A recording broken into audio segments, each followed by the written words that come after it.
hari ikintu kiri imbere yanje, ico kintu sinshobora kukibona kandi sinshobora kukimenya. Wibaza ko ico kintu cyo bari giki? Kiri imbere yanje sinshobora kukimenya kandi sinshobora kukibona. Ni igitutu. Igitutu umugura akibona? Urakibona igitutu?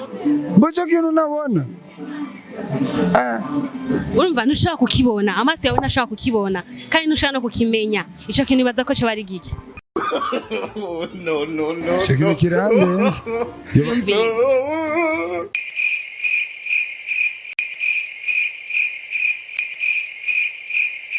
Ntushaka kukimenya, ntushaka kukibona. Izo kode ni z'abarusi none. Umiriza. Ntushaka kukibona, ntushaka no kukimenya. Ngoma ntsindwa nuko. Ntushaka kukibona, ntushaka kukimenya, wowe vuga ni.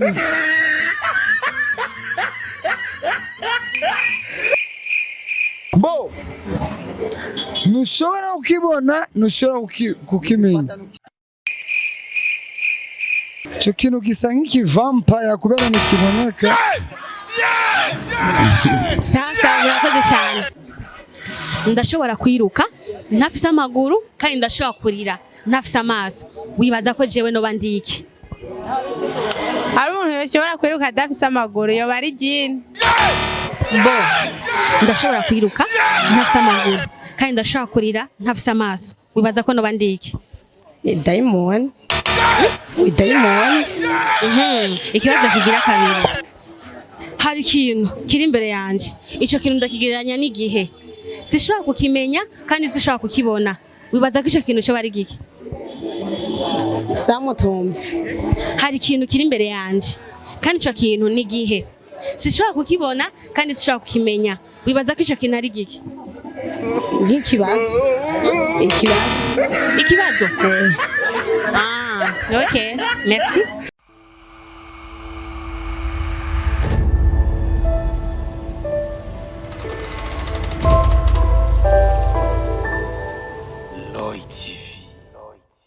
Hello bakunzi ba Roy TV muko murankurikirana, ni Bella Shaka kuri micro za Roy TV Burundi. Uno munsi ni wa munsi wo guterama gutwengana street quiz yanje ya Devinet. Aho twakore ni hehe? Ni ku isoko ya Kamenge kwa Venerangira. Murabona inyubakwa uko aho igeze. Bella Shaka kuri micro za Roy TV, muhinga bwa kamera ni Elfetch Kalfa kadufasha kugira ngo amayimaje gushikire ari wow uterame wongere kandi utwenge kirazira kugira stress anti stress. Bella Shaka street quiz Roy TV Burundi weekend. Iterera. Ni sawa. Amakuru yawe? Ni meza. Mbo tubwira akazina kawe? Habiyaremye Armand Kole. Armand?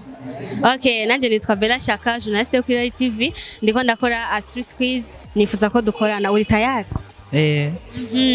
Nutubazo tubiri ndakubaza. Uno munsi rero ubitoye vyose cyanda guha 2000, ariko utoye kimwe ntubitoye byose nta kundi uca wihangana. Ikibazo ca mbere rero uri tayari? Yego. Mbo shaka untege ugutwi unyumvirize neza sivyo kugira ngo uze kwishura ikibazo wacu bifise kandi ugitore sivyo none? Yego. Iganifuza ko bitora. Shaka gusubirana amafaranga inyuma. Ikibazo ca mbere. Urambwira ico kintu icari ico sivyo? Ndashobora kwiruka ntafise amaguru kandi ndashobora kurira ntafise amaso. Wibaza yuko no bandiki? Urashobora kwiruka? Ndasubiramo ikibazo. Ndashobora kwiruka ntafise amaguru kandi ndashobora no kurira ntafise amaso. Wibaza ko no bandiki? Naco nzi kweli. Gerageza. Naco nzi vraiment. Iyumvire basi cyo wibaza. Cyo no nibaza. Ati vraiment naco nzi. Uruzi? Okay, ikibazo kigira kabiri. Hari ikintu sivyo? Ikintu kiri imbere yanje. Ico kintu kiri imbere yanje. Ariko sishobora kukibona kandi sishobora kukimenya. Wibaza ko ico kintu ari giki? Shaje, naco nzi vraiment. Ikintu kiba kiri imbere yawe ntushobora kuba wokimenya canke ngo umenye ivyaco. Wibaza ko ico kintu cyo ari giki? Cyane naco nzi vraiment. Sawa? Terera. Bisa? Amakuru yawe? Ndasimira umukama ndo mugatolika. Yego ndabona uri umuzungu. Je n'umwarabu si n'umuzungu. Umwarabu. N'udutatuwaje muna tukubereye cyane. Mbo je mvuga muri Algeria ariko mama wanje n'umunyagitega.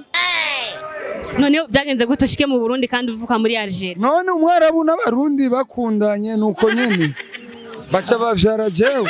Okay, bo nanje rero nitwa Bella Shaka umenye Je nitwashimira Imana Desire. Desire nanje ni Bella Shaka journaliste yo kuri Roy TV. Shaka rero ndakubaza ikibazo tubiri ni wadutora twose ca ndaguha 2000 wazi 2000 iri zuba Kodise vitamine A hapana C. ubitoye ariko urumva ko ubutegeza kubitora. Wambwira je ni kenge wambwira.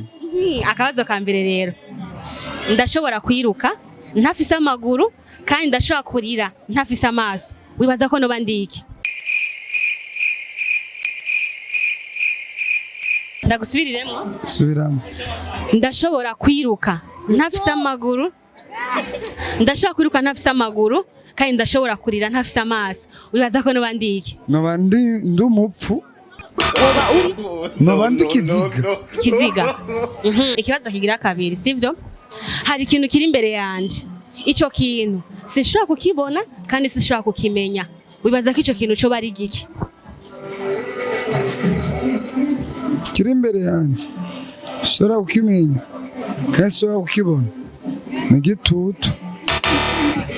Igitutu umugura akibona? Urakibona igitutu? Mboco kintu nabona.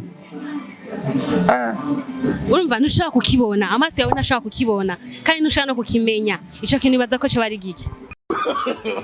No. Ico kintu kirandenze.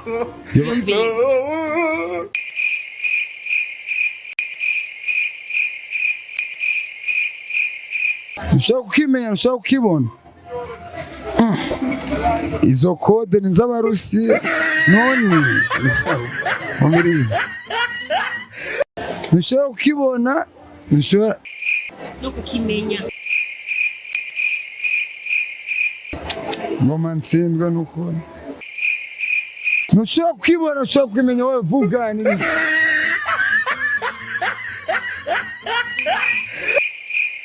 bo.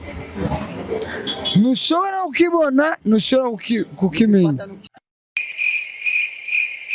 Ico kintu gisa nk'ikivampire kubera nikiboneka. Sasa murakoze cyane. Dear followers bakunzi ba Roy TV, tuko turabandanya na street quiz yanje. You know musi turi kuri isoko ya Kamenge ngo mwabyuse muri introduction umuye n'umwigeme. Amakuru Imeze. meze neza? Akazina kawe? Munezero Nicole. Bakubwiye kuberewe? Agashatsi wazigije? Natari. Bavyita gute? Gushatsi? Umushatsi.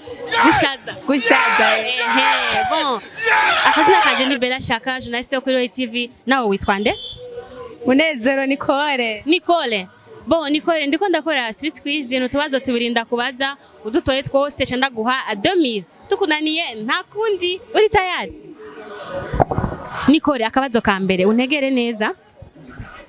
Ndashobora kwiruka ntafise amaguru kandi ndashobora kurira ntafise amaso, wibaza ko jewe noba ndiki? Hari umuntu yoshobora kwiruka adafise amaguru, yoba ari jini. Bo, reka nsubiremo ikibazo sibyo, kuko ndi ikintu. Ndashobora kwiruka ntafise amaguru kandi ndashobora kurira ntafise amaso, wibaza ko noba ndiki? Shobora kwiruka udafise amaguru, udafise amaso. Oya, ico kintu kirashe. Gerageza wiyumvire. Aho ni wowe uri umuntu, jewe niyumvira ko utobura umuntu. Wiyumvira ko noba ndi ikibazo? Wowe uri ikintu kiyobeye. Bo, ikibazo kigira kabiri. Hari ikintu kiri imbere yanje, ico kintu ndakigereranya n'igihe sivyo? Ariko sinshobora kukimenya kandi sinshobora kukibona, wibaza ko ico kintu cyo bari giki? Ikintu kiri imbere yawe.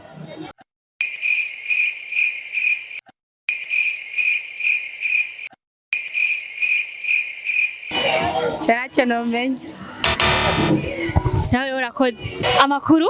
Meze. Meze neza? Cyane. Ndabona yaberewe n'agakepi. Ego. Bo, akazina kanje ni Bella Shaka, umunyasha makuru kuri Roy TV, namwe mwitwa bande? Nanje nitwa Gianeza Adelphine. Okay, Adelphine. Ego. Adelphine, mfise utubazo tubiri nshaka kubaza. Udutoye twose ca ndaguha 2000. Tukunaniye nta kundi, uri tayari? Ndi tayari. Yego sha utwenga neza. Akabazo ka mbere.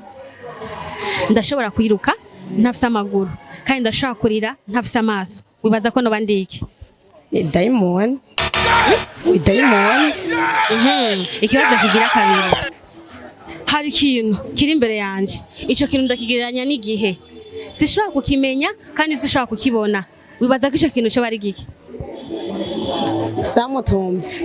Hari ikintu kiri imbere yanje kandi ico kintu n'igihe, sishobora kukibona kandi sishobora kukimenya, wibaza ko ico kintu ari giki?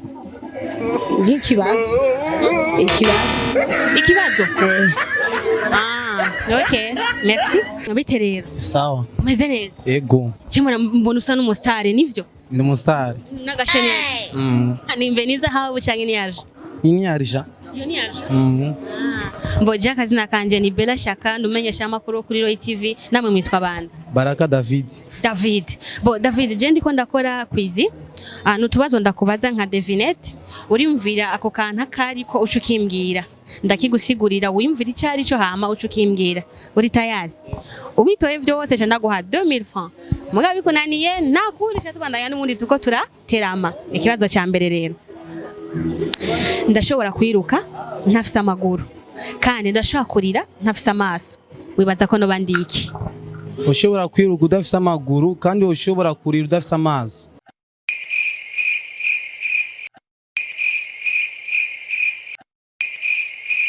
Bana njewe ndibaza ushobora kwiruka udafise amaguru ukarira udafise amaso.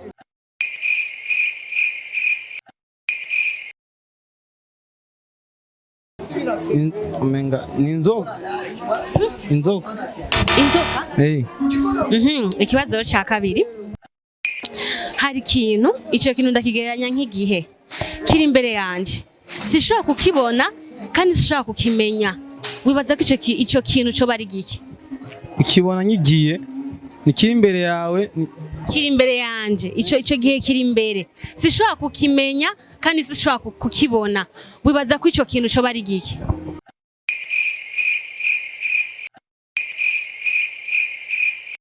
Oya, ico ndakinanima.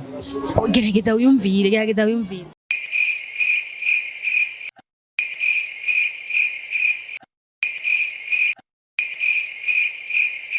Oya. Iyumvire. Nta kintu kiza mu mutwe wibaza uko uriyumvira. Vuga ico nyene uko uriyumvira, usanga ugitoye. Ubuze n'igihe nikiri imbere yawe, kiri imbere yanje, sishobora kukibona cyangwa ngo ndakimenye, wibaza ko ico gihe cyangwa ico kintu ni giki? Gitutu. Oya. Bite rero musore? Fresh. Umeze neza? Ndashima. Kuberewe cyane none. Nyene Warusohotse? Ndiko ndatembera. Naho ndakubwiye kuberewe. Ibaye wa mbere Shimira rero ko ndabikubwiye. Merci. Mbo akazina kanje ni Bella Shaka, umenyesha amakuru kuri Roy TV, nawe akazina kawe nakaye?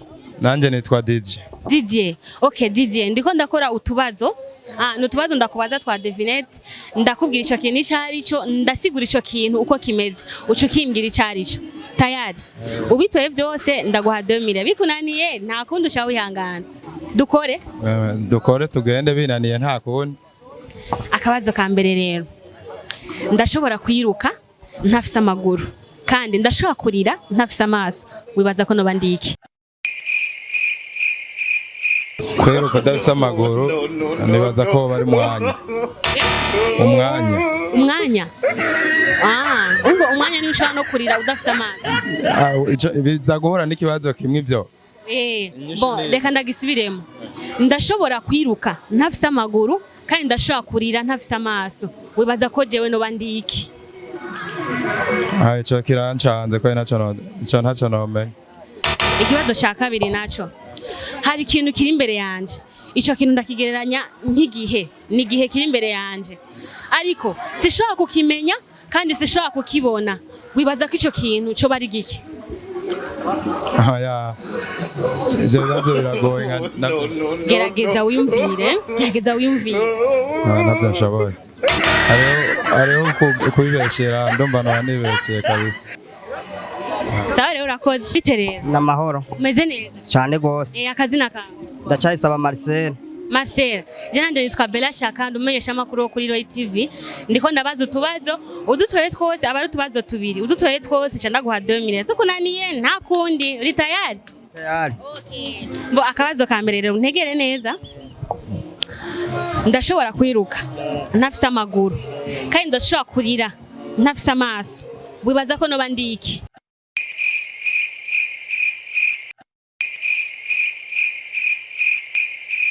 Nibaza ko yoba ari inzoka. Inzoka. Inzoka. Ikibazo cya kabiri hari ikintu icyo kintu ndakigereranya nk'igihe kiri imbere yanje sishobora kukibona kandi sishobora kukimenya wibaza ko icyo kintu ari ikintu nyabaki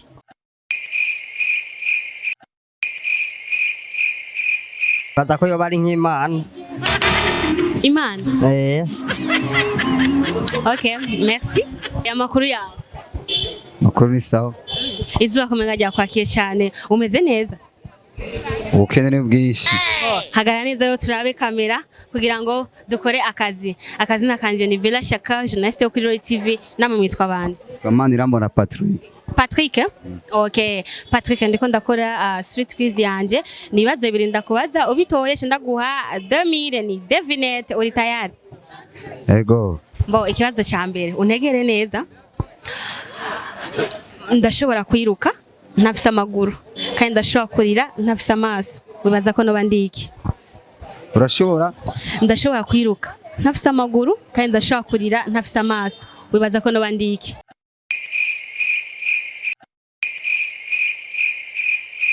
Ni mumyi. ndi Imumyi. ikibazo kigira kabiri hari ikintu kiri imbere yanje icyo kintu sishobora kukibona kandi sishobora kukimenya mbega icyo kintu bibaza yuko cyo bari giki Igitutu. igitutu Igitutu. Okay merci mumeze neza Turashima kabisa. ko menga muratekereje cyane mucanga mukeno No gutekereza muri iyi si biragoye, no gutekereza no guca bugufi. byisi biragoye bo jewe akazina kanje ni Bella Shaka journaliste yo kuri Roy TV namwe mwitwa bande Nitwa niyo kindi Ildefonse. Ildefonse ndiko ndakora utubazo bitwa street quiz batwita street quiz no kuvuga ni nka definite ndakubwira ikintu wiyumvira icyari cyo mu kirundi ucumbwira ico kintu icyari cyo ndagisigura uko kimeze tayari nibazo bibiri ubitoye byose uronka 2000 bikunaniye nta kundi akabazo ka mbere ugerageze amachance ndashobora kwiruka ntafise amaguru kandi ndashobora kurira ntafise amaso wibaza ko noba ndiki Subirira mu numbe. Ikibazo kiravuga giti ndashobora kwiruka ntafise amaguru kandi ndashobora kurira ntafise amaso wibaza ko noba ndiki Nibaza yuko kwiruka nibaza ni ikimuga mu bisanzwe. Yego. Ikimuga naco ari ukuntu kitabona ariko hariho abantu bashaka kumufasha kubera abatabona hanyuma ari n'ukuntu ashobora kugenda adafise amaguru ariko Imana ikamufasha. Ikibazo cya kabiri naco hari ikintu kiri imbere yanje icyo kintu sinshobora kukimenya kandi sinshobora kukibona icyo kintu baza ko cyo bari giki Igitutu. Bo icyo kintu basi tukigereranya nk'ibihe sivyo sinshobora kukibona kandi sinshobora kukimenya wibaza ko icyo kintu cyo bari giki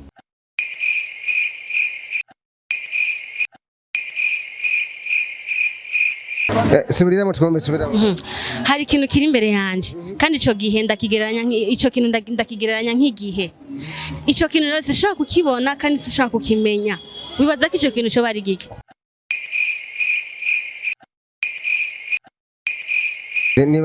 Nibaza yuko yo bari Imana kubera Imana mu gihe iyo tugaburira ndayibona imbere yanjye mugabo ariko sindayibona mugabo nibaza ko ari Imana ni tugaburira sawa ya murakoze bakunzi bose mwadukurikiranye rero muri Street Quiz y'uno munsi yo mu Kamenge ngo mantange inyishu kubera yuko ndayigarukirije ngaha. Ikibazo ca mbere cavuga giti ndashaka kwiruka ntafise amaguru, ndashaka kurira ntafise amaso, mbega baza ko no bandiki ni igicu kirashaka kwideplasa, urashaka kubona ibicu biko biragenda kandi iyo kirize tubona imvura. Ico rero cari igicu, muvise yuko nta muntu numwe yagitoye. Ikibazo ca kabiri naco igihe kiba kiri imbere yanje ntashaka kumenya cyangwa ngo ndakibone ni kazoza muri make nta muntu numwe akabona cyangwa ngo akamenye ejo ngo wabizo bimeze gute nzora ndi hehe, ni ibintu gusa vyitamwo utarubizi utanabibona utari wanabibonye yuko biri bugushikire. Yari Bella Shaka rero kuri micro za Roy TV, muhinga bwa kamera ni Elfach Calf, Roy TV Burundi, a weekend, bye bye.